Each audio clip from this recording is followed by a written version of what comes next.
اللہ کے پیغمبر حضرت محمد مصطفیٰ صلی اللہ علیہ وسلم فرماتے ہیں کہ کبیرہ گناہ اس صورت کے علاوہ کبھی بھی معاف نہیں ہوتے۔ ناظرین، حضور پاک صلی اللہ علیہ وسلم کے پاس ایک بوڑھا شخص آیا اور عرض کی، حضور میں نے اپنی زندگی میں بہت سے گناہ کیے ہیں۔ اللہ کے نبی نے فرمایا تو یہ سورت پڑھ، اللہ تعالیٰ تیرے سارے گناہ معاف فرما دے گا۔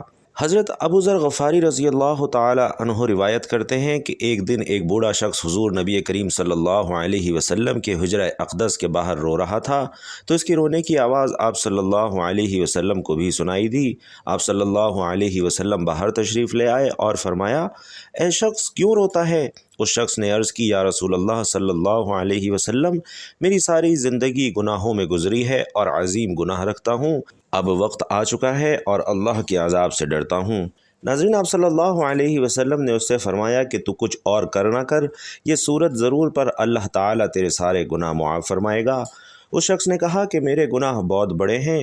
آپ صلی اللہ علیہ وسلم نے فرمایا تو اللہ کا کلام بھی بہت بڑا ہے۔ ناظرین گرامی، حضرت بی بی سارہ کی مشکل ترین رات حدیث پاک میں ہے کہ حضرت سارہ کو نہلا کر لباس فاخرہ میں فرعون کے پاس پہنچا دیا گیا تھا۔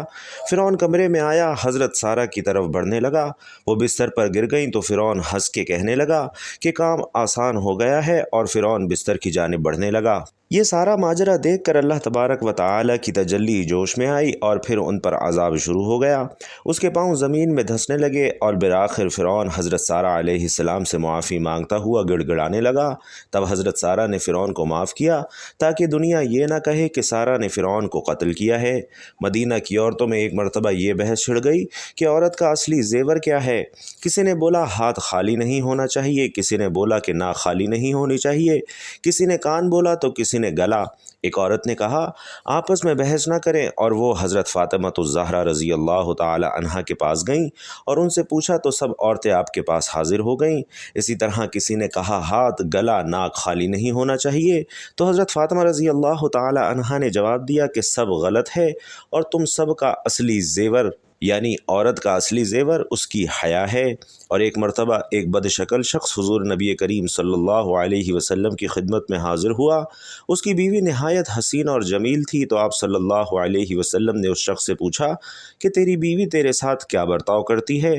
اس شخص نے کہا کہ میری بہت قدر کرتی ہے اور میری بلا اجازت گھر سے باہر نہیں نکلتی، اپنے حسن و جمال کا اظہار نہیں کرتی بلکہ میری خدمت کا خیال کرتی ہے۔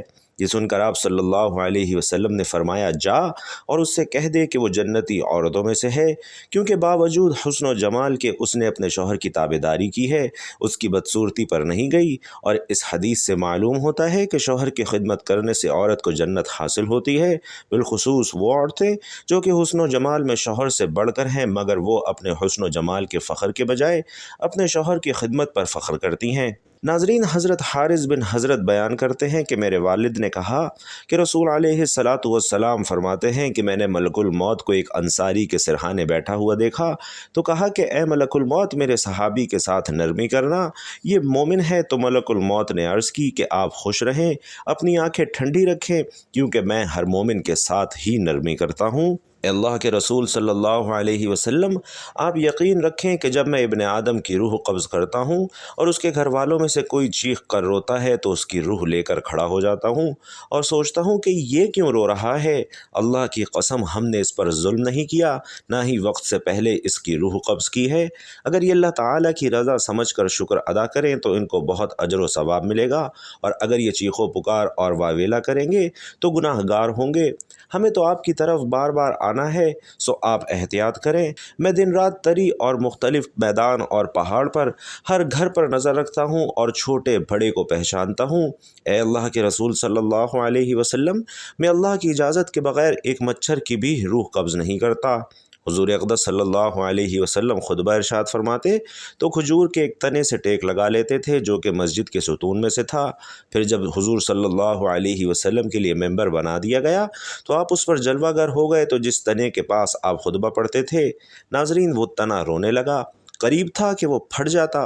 حضور نبی کریم صلی اللہ علیہ وسلم منبر سے اترے، تنے کو پکڑا اور اپنے سینہ مبارک سے چمٹا لیا تو ناظرین وہ سسکیاں بھرنے لگا حتیٰ کہ خاموش ہو گیا۔ اس تنے کے رونے کی آواز سب صحابہ نے سنی۔ جمعے والے دن حضور اس سے ٹیک لگاتے اور یہ ستون حضور کی پشت مبارک کے بوسے لیتا تھا۔ اس سے حضور کی جدائی برداشت نہ ہوئی تو زارو قطار رونے لگا۔ حضرت ابو ہریرہ رضی اللہ تعالی عنہ روایت کرتے ہیں کہ ایک شخص حضور نبی کریم صلی اللہ علیہ وسلم کی خدمت اقدس میں حاضر ہوا اور عرض کیا کہ یا رسول اللہ صلی اللہ علیہ وسلم، میں نے اپنی بیٹی کا نکاح کر دیا ہے اور اسے اس کے خاوند کے پاس بھیجنا چاہتا ہوں۔ میرے پاس کوئی خوشبو نہیں ہے، آپ کچھ عنایت فرما دیجئے۔ آپ صلی اللہ علیہ وسلم نے ارشاد فرمایا، میرے پاس اب تو کچھ نہیں ہے، کل صبح ایک چوڑے منہ والی شیشی اور کسی درخت کی لکڑی میرے پاس لے آنا۔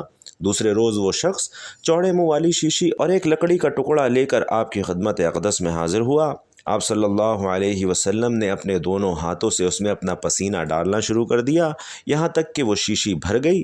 پھر فرمایا کہ اسے لے جا اور اپنی بیٹی سے کہہ دینا کہ اس لکڑی کو شیشی میں تر کر کے اپنے جسم میں مل لیا کرے۔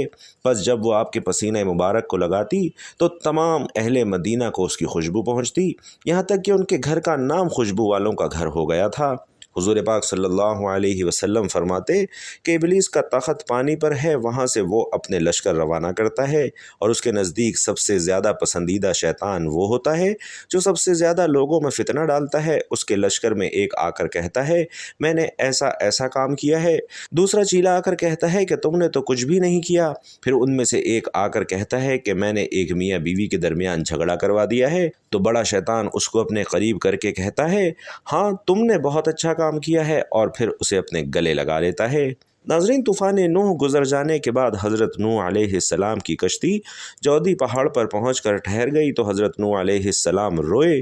زمین کی خبر لانے کے لیے کبوتر کو بھیجا تو وہ زمین پر نہیں اترا بلکہ ملک سبا سے زیتون کی ایک پتی چونچ میں لے کر آ گیا۔ تو آپ علیہ السلام نے فرمایا کہ تم زمین پر نہیں اترے، اس لیے پھر جاؤ اور روئے زمین کی خبر لاؤ۔ تو کبوتر دوبارہ روانہ ہوا اور مکہ مکرمہ میں حرم کعبہ کی زمین پر اترا اور دیکھ لیا کہ پانی حرم زمین سے ختم ہو چکا ہے اور سرخ رنگ کی مٹی زہر ہو گئی ہے۔ کبوتر کے دونوں پاؤں سرخ مٹی سے رنگین ہو گئے اور وہ اسی حالت میں حضرت نوح علیہ السلام کے پاس واپس آیا اور عرض کیا کہ اے خدا کے پیغمبر، آپ میرے گلے میں خوبصورت طوق عطا فرمائیے اور میرے پاؤں میں سکون عطا مرحمت فرمائیے اور مجھے زمین حرم میں سکونت کا شرف عطا فرمائیے۔ چنانچہ حضرت نوح علیہ السلام نے کبوتر کے سر پر دست شفقت پھیرا اور اس کے لیے یہ دعا فرما دی کہ اس کے گلے میں دھاری دار کا خوبصورت ہار پڑھا رہے اور اس کے پاؤں سرخ ہو جائیں اور اس کی نسل میں خیر و برکت رہے اور اس کو زمین حرم میں سکونت کا شرف ملے۔ چنانچہ حضرت نوح علیہ السلام کی یہ دعا قبول ہوئی اور کبوتر کا پاؤں ہمیشہ کے لیے سرخ ہو گیا۔ حافظ ابن کثیر اور حافظ ابن عساکر رحمۃ اللہ علیہ عبداللہ بن حذف کا یہ واقعہ بیان کرتے ہیں کہ آپ کو رومی کافروں نے قید کر لیا اور اپنے بادشاہ کے پاس پہنچایا۔ بادشاہ نے آپ سے کہا کہ تم نصرانی بن جاؤ، میں تمہیں اپنے راج پاٹ میں شریک کر لیتا ہوں اور اپنی شہزادی کو تمہارے نکاح میں دے دیتا ہوں۔ حضرت عبداللہ نے جواب دیا کہ اگر تو مجھے اپنی بادشاہت بھی دے دے اور تمام اراد کا راج بھی مجھے سونپ دے اور یہ چاہے کہ میں ایک آنکھ جھپکنے کے برابر بھی اپنے دین محمد صلی اللہ علیہ وسلم سے پھر جاؤں تو یہ بھی ناممکن ہے۔ بادشاہ نے کہا کہ پھر تجھے قتل کر دوں گا، تو حضرت عبداللہ بن حذیفہ نے جواب دیا ہاں یہ تجھے اختیار ہے۔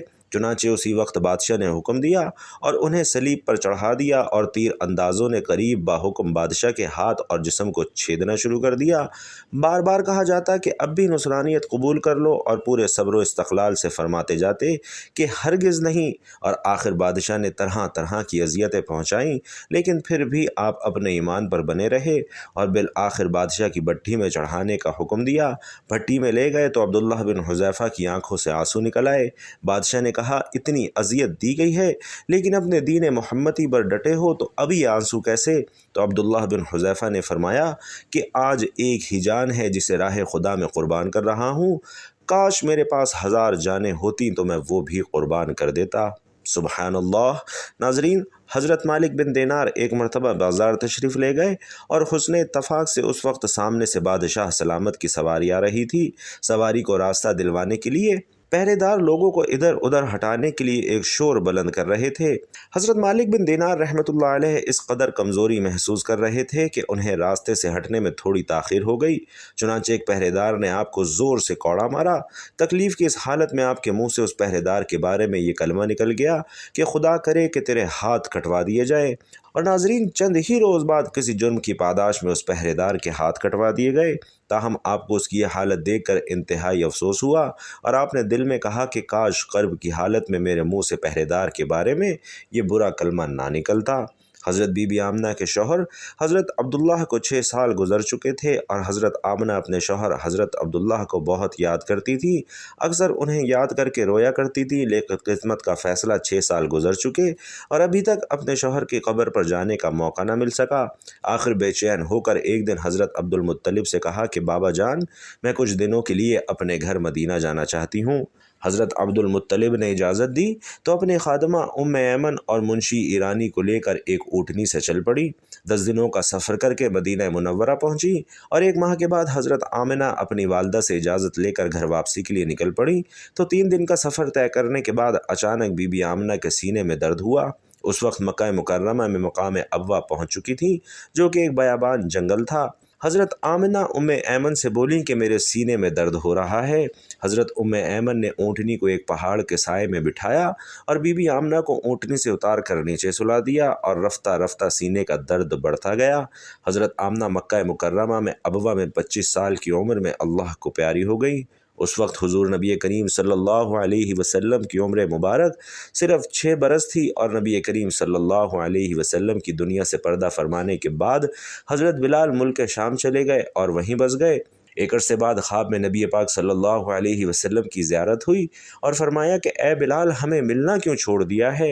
ناظرین، آپ آنکھ کھلتے ہی مدینہ کے لیے روانہ ہو گئے اور کئی دنوں کی مسافت کے بعد مدینہ پہنچے، مسجد میں حاضری دی اور روضہ رسول صلی اللہ علیہ وسلم پر پہنچے اور وہیں بے ہوش ہو کر گر پڑے۔ جب ہوش میں آئے تو اہل مدینہ نے کہا کہ ایک بار وہی سرکار کے زمانے والی آذان سنا دیجیے۔ حضرت بلال رضی اللہ تعالی عنہ نے معذرت کی کہ اب مجھ سے برداشت نہیں ہوگا۔ لوگوں نے حسنین کریمین سے کہلوایا کہ انکار ناممکن تھا، لہٰذا آپ نے آذان شروع کر دی۔ اہل مدینہ رو پڑے، دل قابو میں نہ رہے اور پیارے آقا کا زمانہ تازہ ہو گیا۔ بچے سب اپنے اپنے گھروں سے نکل آئے، غم سے نڈھال ہیں، بے قرار ہیں، ہچکیاں بندھ چکی ہیں۔ جب کہا اشہد ان محمد الرسول اللہ، لوگ چیخیں مار کر رونے لگے اور حضرت بلال رضی اللہ تعالی عنہ کی نظر ممبر رسول پر پڑی۔ ممبر خالی تھا، سرکار نہیں تھے۔ ممبر دیکھ کر گر پڑے، بے ہوش ہو گئے، اذان مکمل نہ کر سکے اور جب ہوش میں آئے تو اٹھتے روتے ہوئے ملک شام کی طرف واپس روانہ ہو گئے۔ حضرت ابو ہریرہ رضی اللہ تعالی عنہ روایت کرتے ہیں کہ رسول خدا صلی اللہ علیہ وسلم نے فرمایا کہ جس آدمی پر بھی اپنے بھائی مسلمان کا اس کی عزت و آبرو سے متعلق یا کسی اور چیز سے متعلق کوئی حق ہو، یعنی اس کی بے عزتی کر کے یا کوئی اور زیادتی کر کے اس پر ظلم کیا ہو، تو اسے چاہیے کہ آج ہی دنیا میں ازالہ کر کے اس کا حق ادا کر دے، قبل اس کے کہ وہ دن آ جائے جس میں ازالہ کے لیے کسی کے پاس دینار و درہم نہیں ہوں گے۔ ازالے کے لیے اس کی نیکیاں لے کر مظلوم کو دے دی جائیں گی اور اگر اس کی نیکیاں نہ ہوں گی تو حقدار کی برائیاں لے کر اس پر لاد دی جائیں گی۔ حضرت ابن عمر بن عاص رضی اللہ تعالی عنہ سے روایت ہے کہ نبی کریم صلی اللہ علیہ وسلم نے فرمایا، مسلمان وہ ہے جس کی زبان اور ہاتھ سے دوسرے مسلمان محفوظ رہیں، اور مہاجر وہ ہے جو اللہ کی منع کی ہوئی چیزوں کو چھوڑ دے۔ ناظرین، حضرت ابو ذر رضی اللہ تعالی عنہ سے روایت ہے کہ نبی کریم صلی اللہ علیہ وسلم کی بارگاہ اقدس میں ایک دن ایک بوڑھا شخص حاضر ہوا۔ وہ حجرہ اقدس کے باہر رو رہا تھا تو اس کی رونے کی آواز آپ صلی اللہ علیہ وسلم نے سنی تو آپ صلی اللہ علیہ وسلم باہر تشریف لے آئے اور فرمایا کہ اے شخص، تو کیوں روتا ہے؟ اس شخص نے عرض کی کہ یا رسول اللہ صلی اللہ علیہ وسلم، میری ساری زندگی گناہوں میں گزری ہے، عظیم گناہ رکھتا ہوں اور اب وقت آ چکا ہے کہ اللہ کے عذاب سے ڈر لگتا ہے۔ آپ صلی اللہ علیہ وسلم نے فرمایا کہ تو یہ سورت پڑھ، اللہ تعالیٰ تیرے سارے گناہ معاف فرمائے گا۔ اور ناظرین، وہ سورت التوبہ ہے۔ حضور پاک صلی اللہ علیہ وسلم نے فرمایا کہ جو شخص روزانہ ایک مرتبہ کسی بھی وقت سورۃ التوبہ کی تلاوت کرتا ہے اس کے کبیرہ صغیرہ سارے گناہ معاف ہو جاتے ہیں۔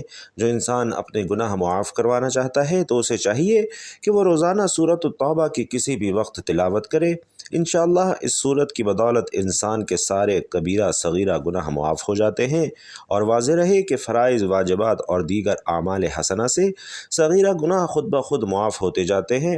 البتہ کبیرہ گناہوں کی معافی کے لیے توبہ شرط ہے۔ پھر وہ گناہ کبیرہ جن کا تعلق حقوق العباد سے ہے وہ بندے کے معاف کرنے سے ہی معاف ہوتے ہیں، جیسے کسی کا حق مارا ہوا ہو تو اس کو حق واپس کرے یا صاحب حق سے اس کا حق معاف کروا لے۔ اگر ان دونوں میں سے کوئی بھی ایک چیز نہ پائی جائے تو حقوق العباد صرف توبہ سے معاف نہیں ہوتے، اور دوسرے وہ گناہ جن کا تعلق حقوق اللہ سے ہو، مثلا نماز کو وقت پر ادا نہیں کیا، بلا عذر کے روزہ چھوڑ دیا، اس گناہ کی توبہ کا طریقہ یہ ہے کہ ان کو لوٹایا جائے اور وقت پر ادا نہ کرنے پر صدق دل سے توبہ کرے۔ نیز توبہ کی قبولیت کی شرائط میں سے یہ ہے کہ دل سے اپنے کیے پر ندامت ہو، آئندہ نہ کرنے کا پختہ ارادہ ہو، اور اگر کسی کا کوئی حق ذمے میں لازم ہو تو اس کی ادائیگی یا معافی تلافی لازم ہے، محض توبہ کافی نہیں ہے۔ حضرت خواجہ حسن بصری کے زمانے میں امام ابو عمر رحمۃ اللہ علیہ قرآن پڑھایا کرتے تھے۔ ایک مرتبہ ان کے پاس کوئی شخص قرآن پڑھنے آیا، آپ نے اس کو پڑھانے میں بخل اور خیانت کا ارتکاب کیا، اور اس جرم میں اللہ تعالیٰ نے انہیں سارا کلام حکیم بھلا دیا۔ وہ روتے ہوئے خواجہ حسن بصری کے پاس گئے اور اپنا سارا معاملہ بیان کیا۔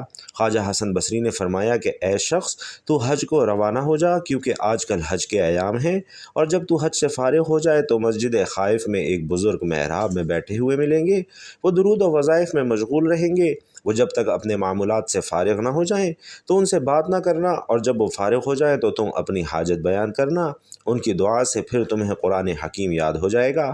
ناظرین، اب اس شخص نے خواجہ حسن کے حکم کی تعمیل کی، حج ادا کیا، مسجد خائف پہنچے اور مسجد کے محراب میں ایک بزرگ کو دیکھا کہ بہت سارے لوگ ان کے ارد گرد بیٹھے ہوئے تھے۔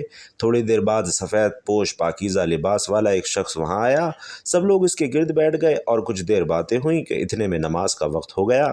سفید لباس والا شخص وہاں سے چلا گیا، دوسرے لوگ بھی چلے گئے، اور جب وہ بزرگ تنہا رہ گئے تو ابو عمر رحمۃ اللہ علیہ ان کے پاس پہنچے اور ان سے اپنا سارا معاملہ بیان کیا اور دعا کی درخواست کی۔ ان بزرگ نے آسمان کی طرف دیکھا اور دعا فرمائی، اور ناظرین، ابھی انہوں نے دعا ختم نہ کی تھی کہ دعا قبول ہو گئی۔ ابو عمر رحمۃ اللہ علیہ کو قرآن پاک پھر یاد ہو گیا۔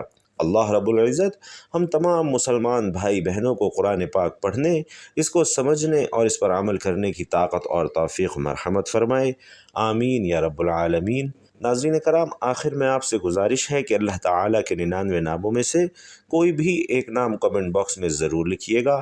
اللہ تعالیٰ آپ سب کا حامی و ناصر ہو، آمین۔ السلام علیکم ورحمۃ اللہ وبرکاتہ۔